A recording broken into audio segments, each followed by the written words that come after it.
ओम श्री परमात्मने नमः।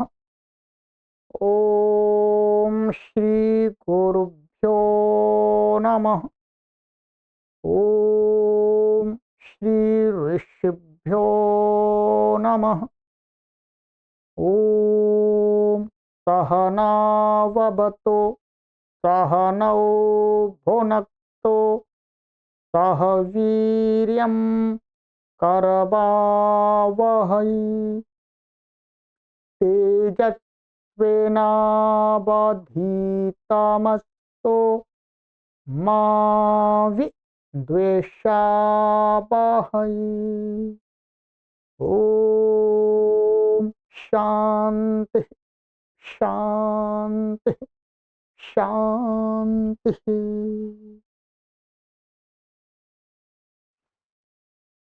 सर्वेभ्यो नमः। देववाणी संस्कृतं यूट्यूब चलदृश्यं प्रति भवतां भवतीनां च हार्दं स्वागतम्।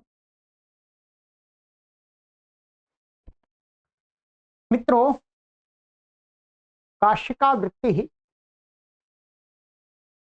श्रीमद् वामन जयादित्य विरचिता प्रथमोऽध्यायः प्रथमः पादः पढ़ रहे हैं और अभी तक हमने आपको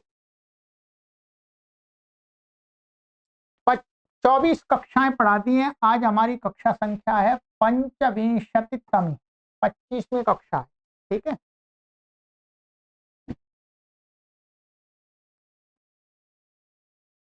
चलिएगा। पीछे की कक्षाएं यदि आपने नहीं पढ़ी है मित्रों, तो पीछे की कक्षाएं अवश्य पढ़ लें।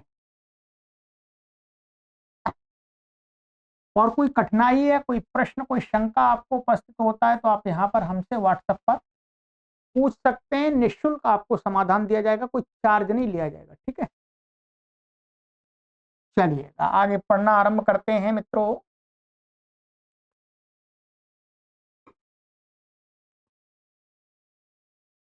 गत कक्षा में मैंने आपको यहां तक पढ़ा दिया था। प्रथम चरम तयाल्पार्थ कतिपय नेमाश्च, यहां तक हो गया था। ठीक है, आज प्रयास करेंगे कि पूरा सर्वनाम जो संज्ञा का विकल्प आदि का जो प्रकरण है वो पूरा समापन हो जाए। ठीक, चलिएगा। आज सूत्र है हमारा 34वां।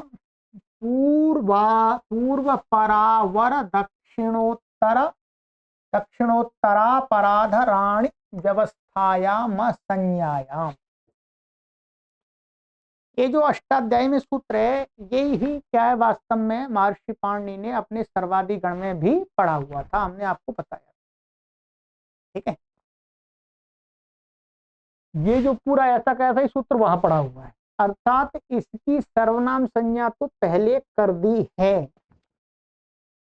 क्या? इन शब्दों की इस स्थिति में संज्ञा भिन्न व्यवस्था में सर्वनाम संज्ञा हो चुकी है। यहां तो केवल उस संज्ञा को कुछ थोड़ी सी जगह विकल्प करने के लिए सूत्र बनाया।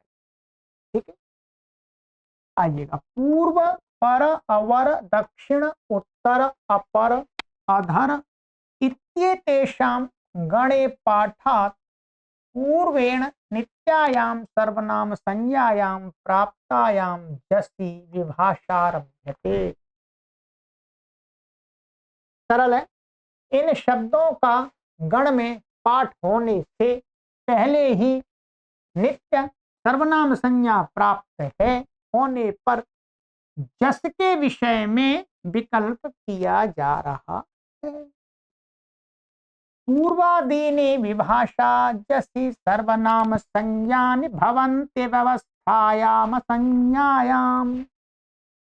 पूर्वादि शब्दों की विकल्प करके जस के परे रहते सर्वनाम संज्ञा होते हैं, सर्वनाम संज्ञक होते हैं व्यवस्था भिन्न संज्ञायाम। व्यवस्था क्या होती है ये मैंने खूब विस्तार से आपको समझा दिया था। क्या है व्यवस्था? क्या होती है? स्वाभिधेयापेक्षावधि नियमो व्यवस्था। स्व माने जो उत्तर दक्षिण आदि जो शब्द हैं इनका अभिधेय माने इनका जो अर्थ माने ये किसी दिशा को कहते हैं, काल को कहते हैं, देश को कहते हैं, वो उस अभिधेय को जिस अवधि की अपेक्षा होती है,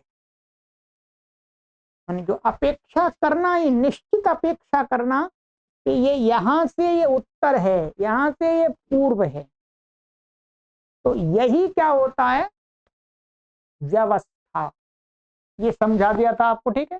तो स्वाभिधेयापेक्षावधि नियमो व्यवस्था। जस में विकल्प किया, जस में दो दो रूप बन जाएंगे, दूसरी जगह सर्वनाम संज्ञा इनकी नित्य रहेगी, है संज्ञा भिन्न व्यवस्था में। पूर्वे पूर्वाह, यहाँ सर्वनाम संज्ञा है तो जैसा शी से शी हो गया, और वहां नहीं है तो नहीं हुई, नहीं हुआ शी। परे पराह, अवरे अवराह, दक्षिणे दक्षिणाः, उत्तरे उत्तराः, अपरे अपराः, अधरे अधराः। व्यवस्थायाम इति किम, भाई सूत्र में व्यवस्थायाम महर्षि पांडे जी क्यों पढ़ते हैं? नहीं पढ़े तो भी तो काम चल सकता है जी। तो कहते हैं नहीं चलेगा काम, क्यों? कहते हैं दक्षिणा इमे गाथकाः। अब ये भी तो दक्षिण, दक्षिण शब्द है, तो दक्षिण शब्द यहां पड़ा हुआ है, व्यवस्था नहीं करेंगे तो दक्षिण शब्द है ये, ठीक है। संज्ञा में तो नहीं है। दक्षिणा का यहाँ पर अर्थ है प्रवीणाः, यानी कुशल, ये गाने वाले लोग कुशल हैं। ये व्यवस्था में नहीं है। अब व्यवस्था का मतलब ये किसी देश काल स्थिति और दिग दिशा को नहीं कहता, दिग देश काल को नहीं कहता, ये प्रवीणता को कहता है। जब व्यवस्था में ये शब्द होते हैं तब इनका अर्थ होता है दिग देश काल। तो इसलिए व्यवस्था पढ़ा है, व्यवस्था पढ़ा होने से यहां पर इसकी सर्वनाम संज्ञा नहीं होगी। प्रवीणा इत्यर्थः असंज्ञायामिति किम, भाई तो अब व्यवस्थायाम पढ़ दो, संज्ञायाम असंज्ञायाम क्यों पढ़ा? तो कहते हैं उत्तराः कुरवः, यहां पर ये क्या है, व्यवस्था में तो है परंतु संज्ञा में है। ये उत्तर शब्द का अर्थ उत्तर दिशा, उत्तर देश, उत्तर देश तो है परंतु साथ में ये कुरुओं की संज्ञा है, कुरुओं का नाम है उत्तरा कुरवः। तो कुरु लोग हैं, कौरव लोग, उनको कहा जाता है, कुरु देश के लोग हैं उनको कहा जाता है उत्तरा। तो ये संज्ञा में है इसलिए इसकी सर्वनाम संज्ञा नहीं होगी। सत्याम एवं व्यवस्थायाम, ये शब्द संज्ञा में होने पर भी क्या है, ही इयम तेषाम संज्ञा, ये व्यवस्था में तो है, संज्ञा में व्यवस्था में होने पर भी क्या है, ये संज्ञा में, ये कौरवों की संज्ञा है, कुरु देश के लोगों की संज्ञा है, इसलिए संज्ञा में भी नहीं होना होगी सर्वनाम संज्ञा। सरल है। स्वमज्ञाति धनाख्यायाम, स्वम तो अच्छा, स्वम अज्ञात धनाख्यायाम, ये जाति नहीं ज्ञाति है, ज्ञाति, ठीक है। तो शब्द अंतर है, ध्यान रखेंगे। जो ये जो जाति होती है और ये क्या है, ज्ञाति, या ज्ञाति कहा गया, ठीक है। आइएगा, कहते हैं अत्रापि नित्या सर्वनाम संज्ञा प्राप्ता जैसी विभाष्यते, यहां पर भी क्या स्वम शब्द की, ये सूत्र क्या है, गणपाठ वो सर्वाधिगण में पड़ा हुआ है, तो इसकी भी नित्य ही सर्वनाम संज्ञा प्राप्त थी, जस के परे रहते विकल्प कह रहे। स्वम इत्येतत् शब्द रूपम छंदसि विभाषा सर्वनाम संज्ञम भवति न चेत् ज्ञाति धनयोः संज्ञा रूपेण वर्तते। कहते हैं स्वम जो ये शब्द है, शब्द रूप, इसकी क्या है, जस के परे रहते विकल्प के सर्वनाम संज्ञक होता है, परंतु न चेत, यदि ज्ञाति और धन में, ज्ञाति और धन को, धन में, धन की संज्ञा के रूप में नहीं होना चाहिए। स्वम शब्द के 4 अर्थ बताए थे हमने वहां पर। स्व का अर्थ होता है स्वयं, और स्व का अर्थ होता है अपना माने आत्मीय, और तीसरा अर्थ होता है ज्ञाति, और चौथा अर्थ होता है धन। 4 अर्थ बताए थे। तो 4 अर्थ में इसकी नित्य सर्वनाम संज्ञा आती, तो यहां पर क्या क्या कहा कि जस के परत उनकी विकल्प हो जाएगी। ठीक है, उसी स्थिति में यहां पर एक ये संस्कृत के माने इस पंक्ति में काशिकाकार की पंक्ति में ये ध्यान रखें, ज्ञाति धनयो संज्ञा रूपेण वर्तते। यदि जो स्व शब्द है वो ज्ञाति और धन, ध्यान रखेंगे, ज्ञाति और धन को कह रहा हो, कैसे? संज्ञा रूप से। ठीक है, संज्ञा रूप से जब कह रहा हो तब नहीं होगी। अब संज्ञा रूप से ये कब कहता है? तो टीकाकार विद्वान कहते हैं कि स्व शब्द, जब स्व शब्द का अर्थ ज्ञाति हो, स्व स्व स्व का अर्थ है ज्ञाति, स्व का अर्थ है धन। ऐसा कहते हैं ना, ये मेरा स्व है, तो बोलते हैं ये एतद मम स्वम, एतद मम स्वम माने ये मेरा धन है। तो स्व शब्द क्या है? यहां पर धन के संज्ञा के रूप में प्रयोग हो रहा, संज्ञा के रूप में प्रयोग होना चाहिए, ध्यान रखेंगे, विशेषण के रूप में प्रयोग नहीं होना चाहिए, विशेषण के रूप में नहीं। तो इसलिए कहा संज्ञा रूपेण। ऐसे ज्ञाति, ज्ञाति का अर्थ वास्तव में ज्ञाति में वो लोग आते हैं जो पितृकुल पक्ष के लोग होते हैं। क्या है? पिता कुल पक्ष के जो भी होते हैं बांधव, माने सभी नहीं होते। ज्ञाति का अर्थ होता है जो पितृकुल के, पिता साइड के जो भी हमारे कुल के लोग होते हैं उनको बोलते हैं ज्ञाति। ठीक है, ज्ञाति, ज्ञाति कहते हैं, ज्ञाति का अर्थ जब क्या होगा? बंधु बांधव पितृकुल पक्ष के, ध्यान रखें। तो ज्ञाति शब्द ही क्या है? बंधु बांधव को कहेगा। तो ज्ञाति शब्द उनकी संज्ञा है, तब सर्वनाम संज्ञा नहीं होगी, ध्यान रखेंगे, विकल्प से और अथवा वैसे भी, ये ध्यान रखेंगे। ठीक है, इसलिए काशिकाकार ने यहां पर संज्ञा रूपेण ये शब्द डाला कि जो स्व शब्द है वो जाति और धन को कहता हुआ क्या है? संज्ञा के रूप में वर्तमान होना चाहिए, वर्तते। तब संज्ञा का रूप हो गया स्व कहने से धन का ज्ञान, स्व कहने से ज्ञाति का ज्ञान, वहां पर कोई दूसरा विशेषण नहीं लगाना पड़े। ये माने स्वे बांधवा, बांधव लगाने की जरूरत नहीं है, स्व का अर्थ ही बांधु बांधव होगा, स्व का अर्थ ही धन होगा। ठीक है, ये ध्यान रखेंगे। अब कहते हैं उदाहरण, स्वे पुत्राः स्वाह पुत्राः। तो यहां पर क्या हो जाए? स्वे पुत्रा, ये क्या है?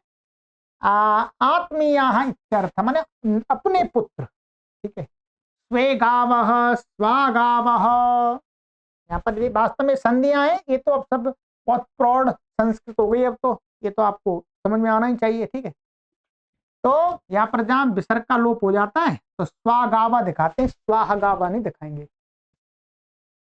तो यहाँ पर अपनी गाय क्या होगा? आत्मीया इत्यर्थः।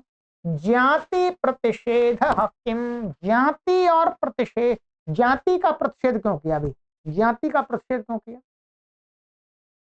तो कहते हैं यहां पर एक उदाहरण दिया है, धूमायंत इवाश्लिष्टा प्रज्वलन्तीव संहताः उल्मुकानीव मेमि स्वाजातयो भरतर्षभ। ये महाभारत का श्लोक है।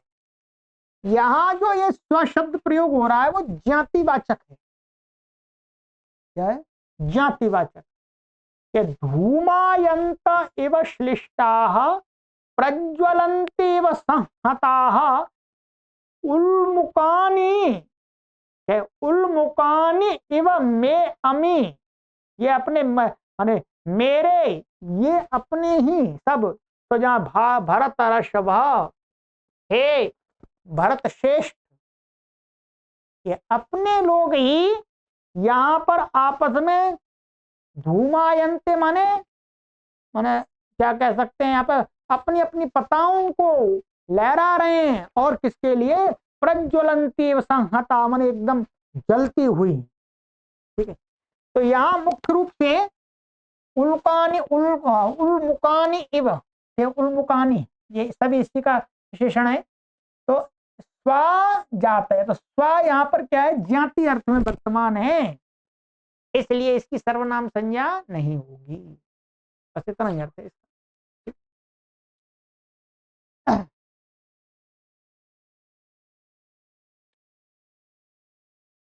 यहाँ पर इस श्लोक का अर्थ दिया है, श्लोक का अर्थ भावार्थ भी मैं बता देता हूं आपको। हे भरतवंशियों में श्रेष्ठ, ये मेरे ज्ञातयः माने संबंधी लोग जलते हुए काष्ठ के समान, ठीक है, क्या? प्रज्वलंति इव संहताः उल्मुकानि इव, क्या है? काष्ठ के समान हैं ये लोग, अलग अलग रहने पर अकेली लकड़ी के समान ईर्ष्या रूपी धूम को उत्पन्न करते हैं तथा इकट्ठे होने पर काष्ठों की भांति जल उठते हैं, लड़ने लगते हैं। अर्थात ये जब अलग अलग होते हैं तो एक दूसरे के विषय में सोच करके ईर्ष्या रूपी अग्नि से जलते हैं, और जब ये इकट्ठे होते हैं तो लड़के मरते हैं। ठीक है, ये महाभारत का श्लोक है। तो यहाँ पर बस यही बताया गया है कि स्व शब्द जो मैंने बता दिया आपको, जाति का वाचक ऐसे सर्वनाम संज्ञा नहीं हुई तो एक ही बनेगा। ठीक है, स्वाहा। अब आगे कहते हैं अधनाख्यायाम इति किम, धनाख्या में निषेध क्यों कहा, धन की आख्या में निषेध क्यों किया? तो कहते हैं प्रभूताः स्वा न दीयन्ते, प्रभूताः स्वा न भुज्यन्ते, प्रभूतानि धनानि इत्यर्थः। अब देखिए, प्रभूत माने बहुत, स्व का अर्थ है यहाँ पर धन, धन अर्थ आ गया। ठीक है, अब ये इसके साथ धन नहीं है प्रयोग करना। प्रभूताः स्वा न दीयन्ते माने बहुत धनों को नहीं दिया जाता है। ठीक है, बहुत धनों को माने बहुत उपभोग सामग्रियों को, धन माने धन का अर्थ कोई रुपया पैसा ही नहीं होता, जो खाद्य चीजें होती है वो भी उपभोग करना। ठीक है, तो यहां पर स्वा स्वा ये क्या है? धन के संज्ञा के रूप में प्रयोग हो रहे। ठीक है, तो ये हो गया। चलिए, तो ये स्पष्ट हो गया आपका।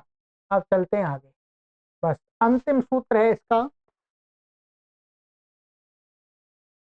सर्वनाम संज्ञा का। ठीक है,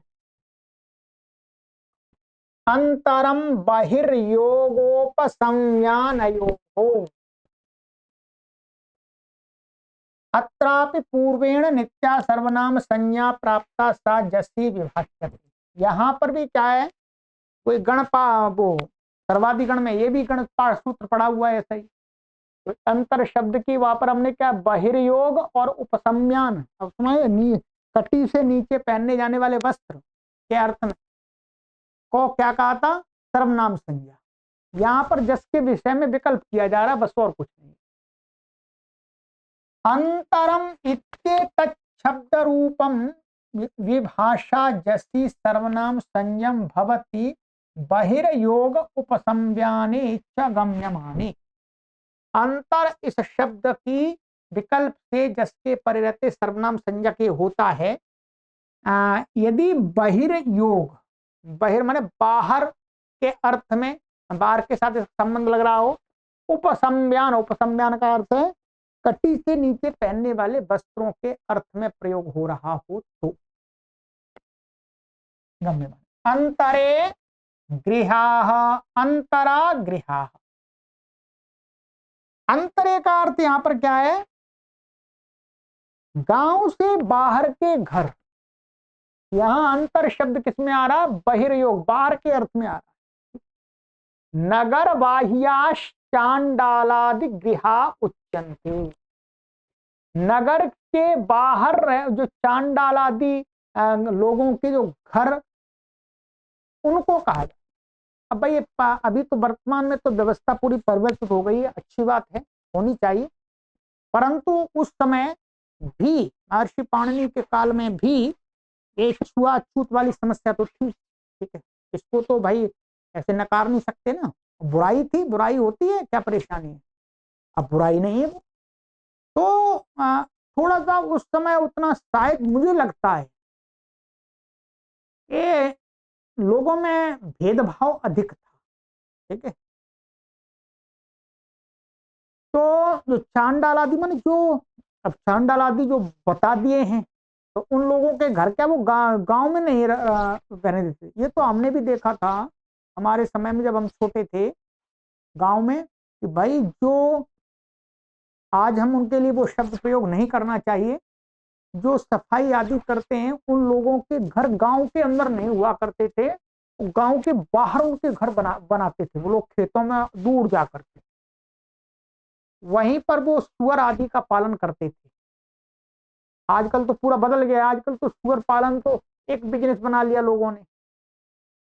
ठीक है, बहुत पुरानी बात नहीं है, मैं कोई 100 साल का नहीं हो गया, मैं लगभग 45 वर्ष का हूँ, 45 47 वर्ष का। तो उस समय भी था, तो ये तो हजारों वर्ष पूर्व की बात है। तो यहां पर कहने का तात्पर्य है कि अंतर शब्द बाहर के अर्थ में वर्तमान है, अंतर शब्द का अर्थ यहां अंदर नहीं है। ठीक है, इसलिए यहां सर्वनाम संज्ञा हो गई, दो रूप बन गए। अंतरे शाटकाः अंतराः शाटकाः उपसंज्ञानम परिधानीयम उच्यते न प्रावरणीयम। अंतरे शाटका अंतरा शाट अंतराः शाटकाः, नहीं ये नीचे के कटवस्त्र, नीचे के वस्त्र यहाँ पर वास्तव में कहीं कहीं पर ऐसा भी कह देते हैं कि अंदर के वस्त्र, अंदर के नहीं, वास्तव में टीकाकारों ने यही कहा है, तो कटिवस्त्र मान नीचे के, जो कमर से नीचे पहने जाने वाला जो कटिवस्त्र होता है, धोती आदि, उसको। तो शाटका में नीचे पहने जाने वाली धोती, ये धोती का अर्थ अर्थात लेडीज भी तो यही पहनती है मुख्य रूप से, साड़ी ऊपर तो वैसे ओढ़ लेती है उसको, और पुरुष तो नीचे ही पहनते हैं, तो साड़ी दोनों को ही बोलते हैं धोती को। तो ये हो गया। यदि ऊपर का वस्त्र होगा तो उत्तरीय बोलते हैं, तो वही कहा उपसंज्ञानम परिधानीयम उच्यते। उपसंज्ञान किसको कहते हैं, परिधानीयम कहा जाता है। परिधानीयम नीचे पहने जाने वाला वस्त्र, नीचे का अर्थ है अंदर नहीं, तो कटी से नीचे भाग में पहने जाने वाला वस्त्र। न प्रावरणीयम, प्रावरणीयम का अर्थ है जो ओढ़ा जाता है ऊपर से, चद्दर भी कह सकते हैं उसको, चद्दर को नहीं कहते, अथवा जो ऊपर का उत्तरीय होता है उसको भी नहीं कहते। यदि इन अर्थों में होगी, इस अर्थ में होगी, तो फिर इसकी सर्वनाम संज्ञा होगी ही नहीं बिल्कुल भी। ठीक है, बहिर्योगोपसंज्ञानयोरिति किम, ये क्यों पढ़ा, यदि ये नहीं पढ़ते तो क्या हानि हो जाती। तो कहते हैं अनयोर ग्रामयोरंतरे तापसः प्रतिवसति। इस गांव के बीच में, अंतरे का अर्थ है यहां पर बीच में, तापसः प्रतिवसति, तपस्वी रहता है। यहां पर क्या है, इसकी सर्वनाम संज्ञा नहीं हुई, सर्वनाम संज्ञा नहीं हुई, नहीं तो अंतरस्मिन बन जाता, सर्वस्मिन की तरह इसमें आदेश हो जाता गी को, तो सप्तमी का रूप है, तो यहां पर मध्य में। ठीक है, ऐसे तस्मिन अंतरे शीतानि उदकानि, माने वहां बीच में, उसके बीच में क्या है, गांव के बीच में ही क्या है, वो ठंडे जल हैं, ठंडा पानी है। ठीक है, मध्य देश वचनो अंतर शब्द, यहां पर मध्य देश को कहने वाला है, माने बीच को, बहिर्योग और उपसंज्ञान अर्थ में नहीं है, इसलिए इसकी सर्वनाम संज्ञा हुई ही। अच्छा, अब कहते हैं भाई ये आपने प्रत्युदाहरण इस सूत्र का दिया, सामान्य व्यक्ति को शंका हो सकती है कि आप ये जो दे रहे उदाहरण सप्तमी लगा करके,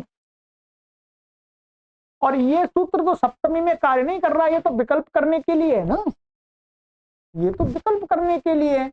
जस्म के बस जस्म में प्रथमा व्यक्ति के बहुवचन में, तो आपको प्रथमा व्यक्ति बहुवचन का उदाहरण देना चाहिए था, आपने दे दिया सप्तमी का। तो कहते हैं ऐसा है, ये जो प्रत्युदाहरण दे रहे हैं वास्तव में इस सूत्र का नहीं दे रहे, माने जस को ध्यान में रख करके नहीं दे रहे। कहते हैं वो गण सूत्र में पड़ा, वो गण सूत्र पड़ा हुआ है सर्वाधिगण में, उसका है ये वास्तव में वही सूत्र तो है एक प्रकार से, बस जस यहाँ पर अनुवृत्ति और जुड़ गई है। तो कहते हैं गण सूत्र से छेदम प्रत्युदाहरणम, ये जो प्रत्युदाहरण दिया है सप्तमी का, ये तो गण सूत्र का दिया है। गण सूत्र में तो क्या है, गण सूत्र में तो कुछ नहीं है, वहां तो सर्वनाम संज्ञा कर दी मात्र, बहिर्योग और उपसंज्ञानार्थ में कोई भी व्यक्ति हो। तो सप्तमी में वहां उपसंज्ञान नहीं पढ़ते, बहिर्योग नहीं पढ़ते, तो यहाँ पर अंतरस्मिन बन जाता, वो गलत हो जाता। तो गण सूत्र से छेदम प्रत्युदाहरणम, एक गण सूत्र का वास्तव में प्रत्युदाहरण को समझना चाहिए। क्यों, आगे बता रहे, अपुरीति वक्तव्यम, ये वार्तिक दे दिया यहाँ, ये वार्तिक यहाँ पर पढ़ा हुआ बता रहा है कि ये जो उदाहरण दिए हैं ये प्रत्युदाहरण ये वहां के हैं, यहां पर तो इसलिए दिए क्योंकि ये आगे वार्तिक पढ़ना है, इसलिए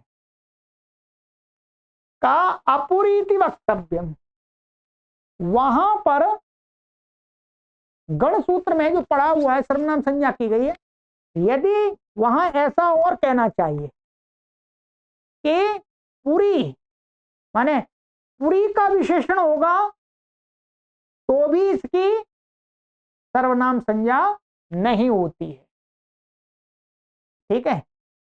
बहिर्योग ध्यान रखेंगे, बहिर्योग और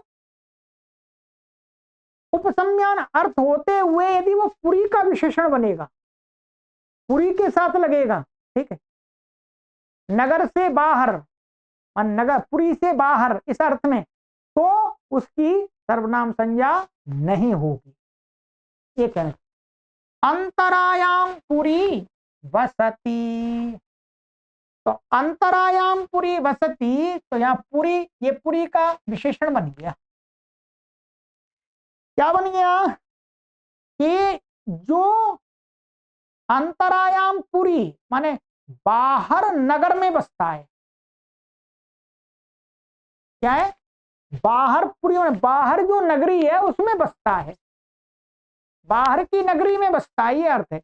यहां अंतर शब्द क्या है, पुरी के लिए विशेषण किया गया है, परंतु क्या है, ये बहिर्योग में है, नगर बाहर वाली नगरी है उसमें रहता है।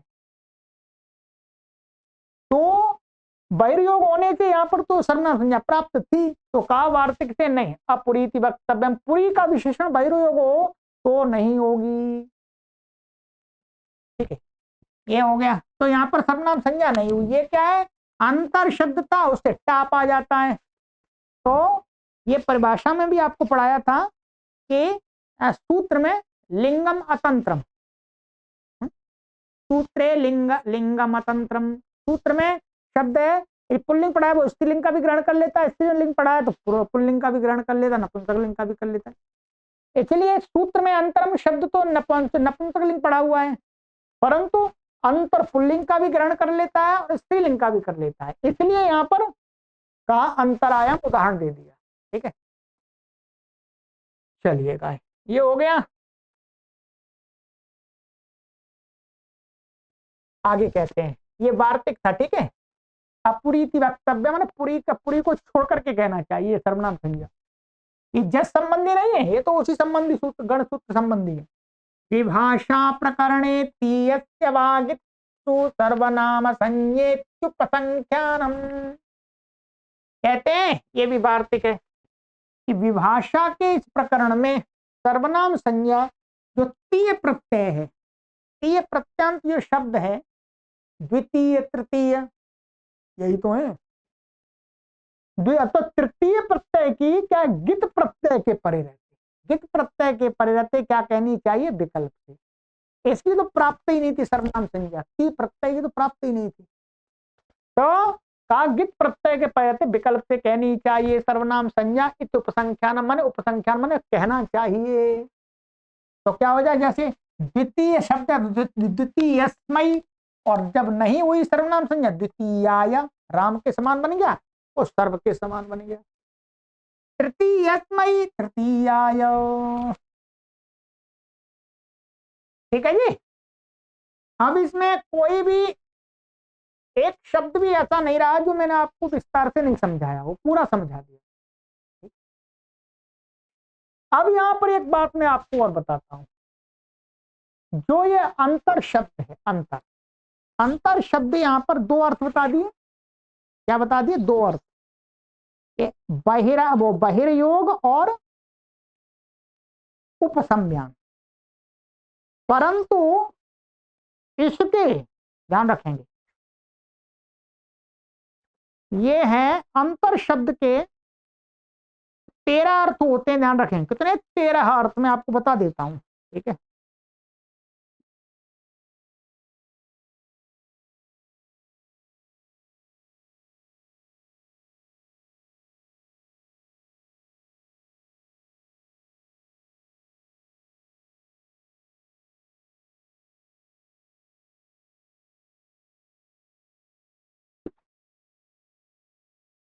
ये है, ठीक। कितने? 13 अर्थ होते हैं अमर कोश में इसके अंतर शब्द के, सुन लीजिएगा। पहला अर्थ होता अवकाश, दूसरा अर्थ होता अवधि, तीसरा अर्थ होता परिधान, चौथा अर्थ होता अंतर ध्यान, और पांचवा अर्थ होता है भेद, लिख लीजिएगा। छठा अर्थ होता है तादर्थ्य, सातवां अर्थ होता है छिद्र, आठवां अर्थ होता है आत्मीय, और नौवां अर्थ होता है विना। अंतर का अर्थ विना भी होता है, अंतरेण बोलते हैं, ठीक है।